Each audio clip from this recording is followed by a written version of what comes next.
আসসালামু আলাইকুম রহমতুল্লাহ। এমকে যেমন রচিত easy plus hand note and বিশ্বমানের বইয়ের পক্ষ থেকে আপনাদের স্বাগত। আজকের লাইভ ক্লাসে আলোচ্য বিষয় স্ট্র্যাটেজিক ম্যানেজমেন্ট অ্যাকাউন্টিং তৃতীয় অধ্যায়ের ষষ্ঠ ক্লাস। 2 নম্বর ফর্মেটে প্রবলেম নম্বর 14 থেকে আজকে আমরা এই ফর্মেটটা শেষ করব। 14 নম্বর, 15 নম্বর এবং 16 নম্বর এই তিনটি প্রবলেম করানো হবে। 14 নম্বর অঙ্কটি 2015 সালে এসেছে এমবিএ ফাইনাল ইয়ার ন্যাশনাল ইউনিভার্সিটিতে। প্রশ্নটি সি পার্টে এসেছিল, 14 নম্বর কোয়েশ্চেন। প্রশ্ন বলা আছে, জামান supermarket operate at capacity and decide to apply ABC analysis to 3 product A1, A2, A3, তিনটে প্রোডাক্ট। এটা আমাদের বইয়ের প্রবলেম আসছিল 2015 সালে আমাদের বই থেকে। দেখুন পরের সেন্টেন্সে বলা আছে, it identified the 4 activity and there activity cost rate. 4টা অ্যাক্টিভিটি দেওয়া হয়েছে এবং কস্ট রেট দেওয়া হয়েছে। অর্ডারিং 50 টাকা পার পারচেস অর্ডার, প্রতি অর্ডারের রেট কত? 50 টাকা। Delivery and receive of merchandise 40 টাকা পার ডেলিভারি। সেলফ স্টকিং 10 টাকা per hour. Customer support and assistant 50 পয়সা পার আইটেম। সব কয়টা আইটেম হলো? তাহলে 4টা অ্যাক্টিভিটির রেট দেওয়া হয়েছে। আচ্ছা, ইনফরমেশন নিচে দেওয়া হয়েছে আরও কিছু। The revenue cost of goods sold, store support, cost and activity are use the 3 product line are. 3টে প্রোডাক্ট লাইনের information A1, A2, A3। Revenue আয় হয়েছে 50,000 টাকা, 60,000 টাকা, 35,000 টাকা। কস্ট অফ গুডস সোল্ড 23,500 এবং 17,500। আর স্টোর সাপোর্ট, এটাও কস্ট অফ গুডস সোল্ড 5700, 7,050 এবং 5,250। অ্যাক্টিভিটি আর ইউজ, অ্যাক্টিভিটিগুলো কী দেওয়া আছে? অর্ডারিং, পার্চেস অর্ডার, এটা 30টা অর্ডার, 25টা অর্ডার, 13টা order, A1, A2, A3। Delivery খরচ 98, এরপরে হচ্ছে 36, 28। Self stocking hour 183 hours, 166 hours এবং 24 hours. Customer support item sold, এখানে আইটেম হচ্ছে 15,500 ইউনিট, 20,500 ইউনিট, 7,900 ইউনিট। নিচে ইনফরমেশন আরও কিছু আছে, বলা হচ্ছে under it the simple costing system, আমাদের সিম্পল কস্টিং সিস্টেম করতে হবে। জামান allocated support the cost to product at the rate of 25% of the cost of good sold. Prepared income statement using the simple costing system, traditional সিস্টেমে income statement তৈরি করতে হবে। Prepare income statement using the ABC costing system, activity base costing সিস্টেমে income statement করতে হবে। তাহলে আমরা প্রথমে সিম্পল সিস্টেম ট্রেডিশনাল সিস্টেম অনুযায়ী করি। রেভিনিউ প্রথম লেখা হলো আয়, এখান থেকে কস্ট অফ গুডস সোল্ড বাদ দিতে হবে। কস্ট অফ গুডস সোল্ড লেখা ছিল প্রশ্নে 19,000, 23,500, 17,500, আর সাথে স্টোর সাপোর্ট ছিল 5700, 7,050 এবং 5250। এই দুইটা যোগ করলাম, যোগ করে যেটা হয়েছে সেল থেকে মাইনাস করলাম, মাইনাস করে আমরা গ্রোস প্রফিট পেয়ে গেছি, অপারেটিং ইনকাম। দেখুন, এ ছিল রেভিনিউ আর বি ছিল টোটাল কস্ট, বাদ দেওয়ার পরে অপারেটিং ইনকাম পাওয়া গেল। এটাই আমাদের ইনকাম স্টেটমেন্ট। এটাকে আমরা পার্সেন্টেজ দেখাইছি, না দেখালে হবে, পার্সেন্টেজ আমাদের চাইনি। তো পার্সেন্টেজ হলো অপারেটিং ইনকামকে সেল দ্বারা ভাগ করে 100 দ্বারা গুণ করতে হবে। গুণ করে পার্সেন্টেজ, এটা 50.60, 49.08, এরপরে 49.44, 49.68। 1 নম্বর সিম্পল ইনকাম স্টেটমেন্ট সিম্পল সিস্টেমে কমপ্লিট। এবার 2 নম্বর বলছে prepare income statement ABC costing system.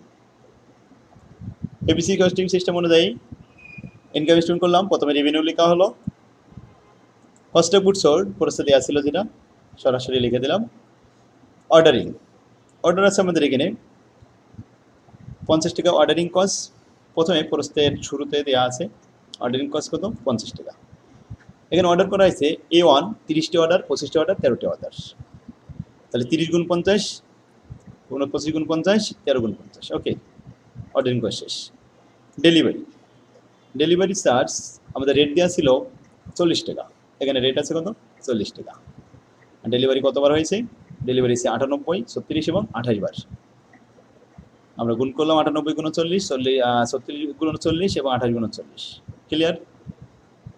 Self stocking, এটা আমাদের 10 টাকা পার ইউনিট। এখানে দেখুন সেলফ কস্ট রেটটা 10 টাকা। আর এখানে আমাদের কতবার হয়েছে সেলফ স্টকিং? 183, 166, 124। তো আমরা এটা গুণ করে নিলাম, গুণ করে ফলাফল পেয়ে গেলাম। এবার আসুন কাস্টম সাপোর্ট আমাদের সরাসরি কোর্সে দেওয়া ছিল। কাস্টম সাপোর্টটা আমরা অবশ্যই ক্যালকুলেশন করে নিচ্ছি। তো আসুন, টোটাল কস্ট হলো 7,800, 29,900, 20,300। এই ব্যয়টা আমরা বাদ দেব টোটাল আয় থেকে ব্যয় বাদ দিলে অপারেটিং ইনকাম পেয়ে যাবো। অপারেটিং ইনকামকে এই রেভিনিউ দ্বারা ভাগ করে 100 দ্বারা গুণ করলে পার্সেন্টেজ পাওয়া যাবে। যদি পার্সেন্টেজ চাইনি, তারপরে আমরা এখানে দেখা দিলাম। শিক্ষার্থী দেখুন, তাহলে আমরা 14 নম্বর অঙ্কটা খুব সহজে বুঝতে পারলাম। দুইটা সিস্টেমে, একটা হলো এবিসি সিস্টেম, অ্যাক্টিভিটি বেস সিস্টেমে, আর একটা হলো সিম্পল সিস্টেমে। এই দুইটা সিস্টেমেই কমপ্লিট হয়ে গেল। কত সালে আসছিল এটা? 15 সালে, 14 নম্বর অঙ্ক। এবার আসুন 15 নম্বর অঙ্ক দেখি। 15 নম্বর অঙ্কটি এর 4 মার্কের অঙ্ক আসছিল। থার্ড ইয়ার অ্যাকাউন্টিং ডিপার্টমেন্টে ম্যানেজমেন্ট ডিপার্টমেন্টে আসছে। এই ম্যানেজমেন্ট অ্যাকাউন্টিং ডিপার্টমেন্টে আবার অ্যাক্টিভিটি বেস কস্টিং আছে। ছোট একটা প্রশ্ন করা হয়েছে। SB limited produce 10,000 digital camera in the most recent quarter and has a determined that total activity cost hours. Total activity cost কত?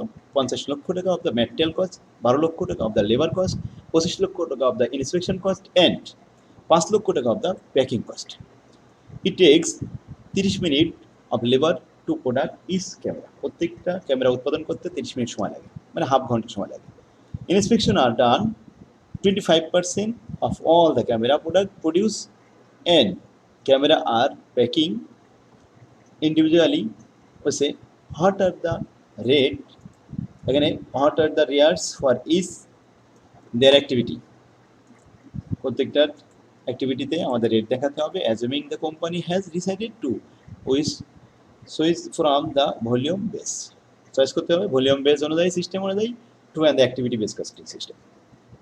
তো calculation of the rate for each activity, প্রত্যেকটা activity rate দেখাতে হবে। প্রথমে material cost, labour cost, inspection cost আর packing cost. Material ছিল 50 লক্ষ টাকা ভাগ 10,000 ইউনিট, এর 12 লক্ষ টাকা ভাগ, এখানে লেবার কস্ট বলেছে বলে 10,000 ইউনিট, প্রতি ইউনিটে আমাদের সময় লাগে এখানে আছে 30 মিনিট, তার মানে হাফ ঘন্টা। তো প্রথমে আমরা 10,000 ইউনিটকে যদি হাফ দিয়ে আমরা গুণ করি, তাহলে আমাদের 5,000 লেবার আওয়ার পাওয়া যাবে। লেবার আওয়ারকে 12 লক্ষ টাকাকে ভাগ করবো 5,000 লেবার আওয়ার দিয়ে, তাহলে 240 টাকা per camera labour hour. Inspection cost, আর ইনস্পেকশন করতে আমাদের কেমন লাগে হচ্ছে ক্যামেরা ইনস্পেকশনে 25%, মানে 0.25, তাহলে 10,000-এর 25% একে চলে আসবে 2,500। তো 2,500 দিয়ে আমরা 25 লক্ষকে ভাগ করলাম, 1,000 টাকা per camera inspection cost. Clear? এরপরে প্যাকিং কস্ট 5 লক্ষ টাকা 10,000 ইউনিট। তো 5 লক্ষ টাকাকে আমরা 10,000 দিয়ে ভাগ করলাম, প্রতি ইউনিটের জন্য প্যাকিং খরচ 50 টাকা পার প্যাকিং খরচ। বাস, এইটা আমাদের 4 মার্ক। 4টে অ্যাক্টিভিটি রেট পাওয়া গেল, রেট বের করলাম, 4 মার্ক দেওয়া হলো। আশা করি বুঝতে পারছেন। বি পার্টে এই ধরনের অঙ্ক আসে, 18 সালে এটা আসছে। এবার আসুন 7 কলেজে 16 সালে আসছে। এই কোম্পানি ম্যানুফ্যাকচারিং 2 প্রোডাক্ট এল এবং এন। এম আছে 2টা প্রোডাক্ট এল এবং M using same equipment and similar process. Extracted the production data for this the product on period. Showing below নিচে দেওয়া হলো quantity product unit 5,000 unit, 7,000 unit. Direct labour hour per unit, প্রতি ইউনিটে এল লাগে 1 ঘন্টা, এম লাগে 2 ঘন্টা। মেশিন আওয়ার পার ইউনিট, প্রতি ইউনিটে এল এর পিছনে মেশিন আওয়ার হচ্ছে 3 ঘন্টা, কিন্তু এম এর পিছনে হচ্ছে 1 ঘন্টা। Set up in the period 10 এবং 40 বার, 10 বার 40 বার set up. Order handle in the period, এটা হচ্ছে 15 বার, 60 বার। তাহলে এগুলো সব কস্ট ড্রাইভার দেওয়া রয়েছে। এখন কস্টগুলো নিচে দেওয়া আছে। Ordering cost relating to machine অ্যাক্টিভিটির কস্ট হচ্ছে 2,20,000 টাকা। Relating to production run set up খরচ হচ্ছে 20,000 টাকা। Relating to handling ordering cost হচ্ছে 45,000 টাকা। এই কস্ট অর্ডার দিয়ে এই কস্টটা ড্রাইভার দিয়ে এই কস্টগুলোকে ভাগ করতে হবে, তাহলে অ্যাক্টিভিটি রেট পাওয়া যাবে। Calculate the production overhead to be absorb by one unit. একটা ইউনিটের পার ইউনিট কস্ট কত of each of the product using the following method number 1, প্রথমটা traditional costing system in the direct labour hour rate of the observe overhead. Direct লেবারকে আমরা base ধরে ট্র্যাডিশনালে অঙ্ক করতে হবে, এবার অ্যাক্টিভিটি বেস কস্টিং করতে হবে। কয়টা মেথড? দুইটা মেথডে। এই ফরম্যাটটা আমাদের দুইটা মেথডেই ছিল, অ্যাক্টিভিটি বেস কস্টিং আর ট্র্যাডিশনাল কস্টিং। প্রথমে আমরা ট্র্যাডিশনাল করলাম। তো প্রোডাক্ট কস্ট এখানে প্রোডাক্ট কস্ট আছে 5,000। প্রোডাক্ট ইউনিটের সংখ্যা ছিল 5,000 আর এটা হচ্ছে 7 গুণ 2 14 লেবার আওয়ার। তাহলে ট্র্যাডিশনাল কস্টিং অ্যাপ্রোচে আমাদের লেবার আওয়ার হচ্ছে কত? Total labour hour 19,000। দেখুন এখানে আমাদের লেবার আওয়ার হচ্ছে একটা 1 ঘন্টা, 2 ঘন্টা, তাহলে কত ঘন্টা লেগেছে? এটা 14,000 ঘন্টা, এটা হচ্ছে 5,000 ঘন্টা। 14 আর 5 19,000 ঘন্টা। প্রথমে আমরা লেবার আওয়ার দেখালাম, টোটাল লেবার আওয়ার। এবার আছে কস্ট ওভারহেড অ্যাবজর্পশন রেট। এখানে 2,85,000 টাকা ভাগ 19,000 লেবার আওয়ার্স। তাহলে আসুন 2,85,000, এখানে হচ্ছে 2,40,000 আর 20, ওভারহেড 2,40,000, এই 2,20,000 আর এই 20, 2,40,000 আর এই 45, তাহলে কত হলো? 2,85,000। 2,85,000 টাকাকে আমরা ভাগ করলাম 19,000 ঘন্টা দিয়ে, তাহলে আমরা পেয়ে গেলাম 15 টাকা পার আওয়ার। এখন প্রোডাক্ট এর জন্য হচ্ছে 15 টাকা আর বির জন্য হচ্ছে 30 টাকা, কারণ 2 ঘন্টা করে সময় লাগে। তাহলে প্রোডাক্ট এম এর জন্য হচ্ছে 30 টাকা পার ইউনিট, আর এটা হচ্ছে পার ইউনিট হচ্ছে কত? 15 টাকা। যেহেতু লেবার আওয়ারকে বেস ধরে দেখাতে বলেছে, আশা করি বুঝতে পারছেন, লেবার আওয়ারকে আমরা বেস ধরে দেখালাম। লেবার আওয়ারের উপরে বেসিস করে পার ইউনিট হলো 15 টাকা আর পার ইউনিট হলো 30 টাকা। কারণ লেবার আওয়ার পার আওয়ার ঠিক থাকবে, রেট ঠিক থাকবে, কিন্তু কত ঘন্টা সময় লেগেছে? 2 ঘন্টা করে সময় লেগেছে, তাহলে 30 টাকা, আর 1 ঘন্টা করে সময় লাগলে 15 টাকা। বাস, অ্যাডিশনাল অঙ্ক শেষ। এবার ABC activity base costing. Activity অনুযায়ী আমাদের আগে স্টেপ নম্বর 1, এখানে আমরা তৈরি করলাম প্রোডাক্ট 5,000 গুণন 3 আর 7,000 গুণন 1। Activity total machine hour. দেখুন মেশিন আওয়ার অ্যাক্টিভিটিতে চলে গেলাম, এটা হচ্ছে 3 ঘন্টা, এটা হচ্ছে 1 ঘন্টা। তাহলে আমাদের 3 গুণন 5, 3 5 15,000 মেশিন আওয়ার, আর এটা হচ্ছে 7,000 মেশিন আওয়ার, মোট হচ্ছে 22,000 machine hour. Clear? Calculation of rate per activity, machine set up আর অর্ডারিং। মেশিন আওয়ার আমাদের কীভাবে আসবে? মেশিন আওয়ারের ব্যয় ছিল, এখানে 3টে ব্যয় একটু দেখায়নি। এটা ছিল মেশিন সেট আপ খরচ 2,20,000 টাকা, আর রিলেটিং টু প্রোডাকশন রান ছিল 20,000 টাকা, হ্যান্ডলিং অর্ডারিং কস্ট ছিল 45,000 টাকা। 3টে কস্ট আগে লেখেন। এই 3টে কস্ট লিখে এবার ভাগ করবো অ্যাক্টিভিটি দিয়ে। তো অ্যাক্টিভিটি আমাদের এখানে দেখা গেল যে মেশিন আওয়ার হচ্ছে 22,000 অ্যাক্টিভিটি, 22,000 দিয়ে ভাগ করলাম, পার আওয়ার হচ্ছে 10 টাকা পার মেশিন আওয়ার রেট। আচ্ছা, এবার হচ্ছে সেট আপ কস্ট 20,000 টাকা, কিন্তু সেট আপ কতবার? 50 বার। এই 50 বার দিয়ে আমরা ভাগ করলাম, তাতে আসলো 400 টাকা। 50 বার একটু দেখাই, এই ছিল 10 বার, আর এখানে ছিল 40 বার। 40 আর 10 কত? 50 বার। আর এটা ছিল 15 আর 60 75 বার। নাম্বার অফ অর্ডার ছিল 75 বার, 60 বার আর 15 বার, তাহলে 600 টাকা পার রিসিভিং অর্ডার, 400 টাকা পার সেট আপ কস্ট, আর 10 টাকা পার মেশিন আওয়ার। এবার আমরা ইউনিট কস্ট পার ইউনিট তৈরি করতে পারবো। দেখুন machine set up cost, ordering cost তিনটা। 15,000 মেশিন আওয়ার গুণন 10 টাকা, তাহলে 1,50,000 টাকা ব্যয় হয়েছে প্রথম মেশিনের জন্য। আচ্ছা, অবশ্যই মেশিনটা আমরা এখানে দিতে পারি এল এবং এন।